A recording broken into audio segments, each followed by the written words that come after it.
My name is आदिश पाटिया। फिर English classes YouTube channel पे आपका दोबारा स्वागत है। लास्ट वीडियो में मैंने आपको फ्लेमिंगो बुक के फर्स्ट टू 4 चैप्टर के इंपॉर्टेंट क्वेश्चन बताए थे। आज मैं आपको 5th चैप्टर से 8 चैप्टर के इंपॉर्टेंट क्वेश्चन बताऊंगा जो आपकी अपकमिंग बोर्ड एग्जाम के लिए वेरी वेरी इंपॉर्टेंट है। 5th चैप्टर अपन बात करते हैं इंडिगो।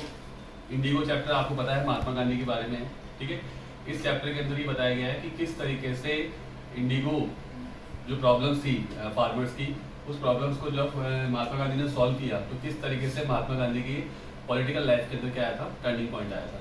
तो इसके अंदर सबसे इंपॉर्टेंट क्वेश्चन पहला तो ये है कि the qualities of a good leader, कि जो गुड लीडर होता है उसकी क्वालिटीज क्या क्या होती हैं, इसके बारे में आपको एक्सप्लेन करना है। इसके बाद इसके अंदर अगला क्वेश्चन ले सकते हैं character sketch of Rajkumar Shukla. Rajkumar Shukla के बारे में आप जानते होंगे, जो इस चैप्टर का मेन कैरेक्टर है, ठीक है, कैरेक्टर ऑफ राजकुमार शुक्ला। अगला क्वेश्चन है what problems were face by Gandhi ji in Champaran. मतलब गांधी जी जो चंपारण पहुंचे थे तो चंपारण पहुंचने के बाद गांधी जी को किन किन प्रॉब्लम को फेस करना पड़ा, ये इंपॉर्टेंट क्वेश्चन है। नेक्स्ट क्वेश्चन है what was the Indigo problem. जो इंडिगो थी, इंडिगो आपको पता है नील होता है, नील की खेती होती थी, तो वो जो इंडिगो नील की खेती हो रही थी वो प्रॉब्लम्स कैसे बनी, ठीक है, उस प्रॉब्लम्स को फिर कैसे शॉर्ट आउट किया गया, ये आपका अगला क्वेश्चन है। नेक्स्ट है how was the official commission of inquiry constituted.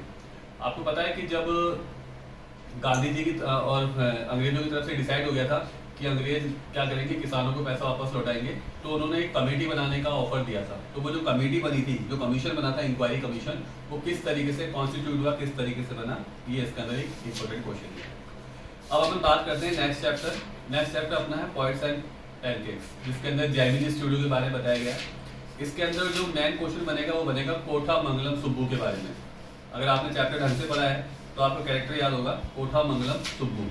Subbu का क्या रोल था जैमिनी स्टूडियो में, पहला क्वेश्चन ये है। सबसे इंपॉर्टेंट क्वेश्चन है what was the role of Subbu in Gemini Studio. Next question बनेगा जैमिनी स्टूडियो के मेकअप डिपार्टमेंट के बारे में बताया गया था, तो मेकअप डिपार्टमेंट का जैमिनी स्टूडियो में क्या रोल था। नेक्स्ट क्वेश्चन ये वेरी वेरी इंपॉर्टेंट है।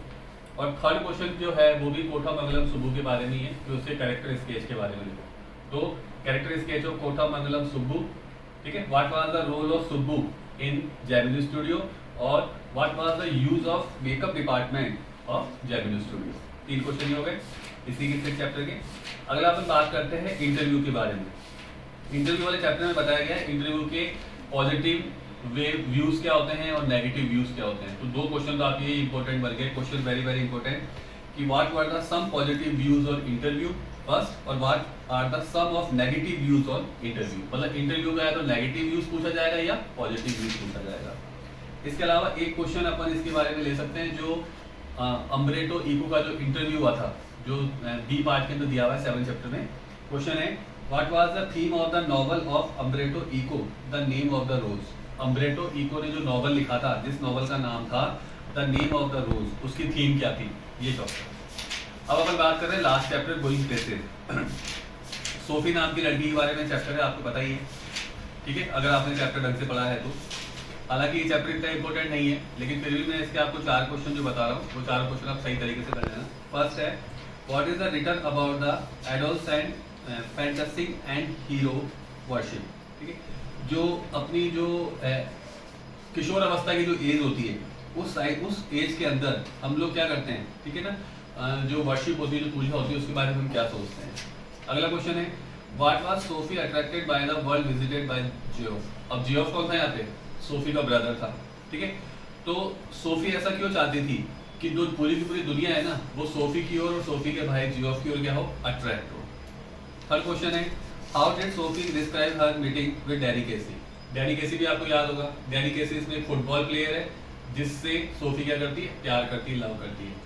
तो वो अपने ब्रदर को कैसे डिस्क्राइब करती है कि वो डैनी केसी से कहाँ मिली थी और डैनी केसी और सोफी के बीच में क्या क्या बातचीत हुई थी। और लास्ट क्वेश्चन है कैरेक्टर स्केच ऑफ सोफी। आपको सोफी की जो पर्सनैलिटी है उसके आपको कैरेक्टर स्केच के बारे में लिखना है। तो मैंने आपको 4 चैप्टर के इंपॉर्टेंट क्वेश्चन पहले बता दिए थे, 4 चैप्टर के इंपॉर्टेंट क्वेश्चन मैंने आपको आज बता दिए। अब नेक्स्ट वीडियो में मैं आपको जो पोएम है, अपनी 6 पोएम जो आ रही हैं, उन सभी 6 पोएम के मैं आपको इंपॉर्टेंट क्वेश्चन बताऊंगा। Thanks and have a nice day.